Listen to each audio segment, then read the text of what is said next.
Salamlar, vaxtınız xeyir olsun. Mən Adgözəl Lakşin, insan psixologiyası metodisti.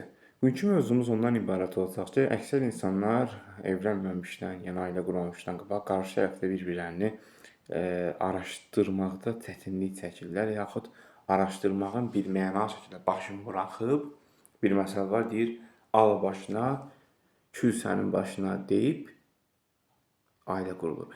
Və nəticə etibarıyla da ayrılanda bu iki tərəfdən bir tərəfə qıza sən fahişəsən, oğlana sən narkomansan kimi düşüncə nitologiyası formalaşır ki, çünki ayrılan tərəfdən hər zaman bir-birini sən günahkar idin, sən səhv idin kimi belə deyək, metaforizm beyində yaranır və qarşı tərəfə səslənir.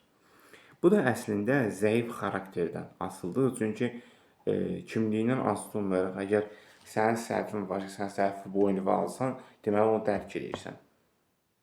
Kim sənə deyir ki, sən it peşman olmalısan, belə pis olmalısan, kimisindən xeyr, sadəcə olaraq səhvi məğzini, məramını tutmalısan.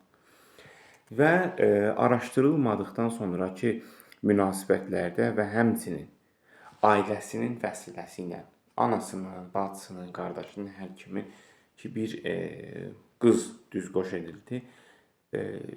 Evlən sevəcəksən. Evlən, amma açığı bilirsən nədir? Evlən dəli olacaqsan. Bəlkə xasiyyətini tutmadı. Sonradan yaranan hisslər ola bilmir axı, təməldən olmalıdır.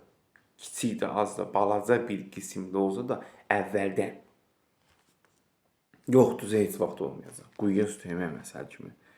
Və əksər insanlar bunu dərk etmir. Sonradan münasibət yaranacağını düşünür, xeyr, səhvdir. Çalışın hər zaman kiçik bir hissə olmadığı təqdirdə əsla bu münasibətə yaxın durmayın. Seanslarımız əyani və onlayn şəkildə həyata keçirilir. Qoşulmaq istəyənlər şəxsi mesaj və məlumat verə bilərlər.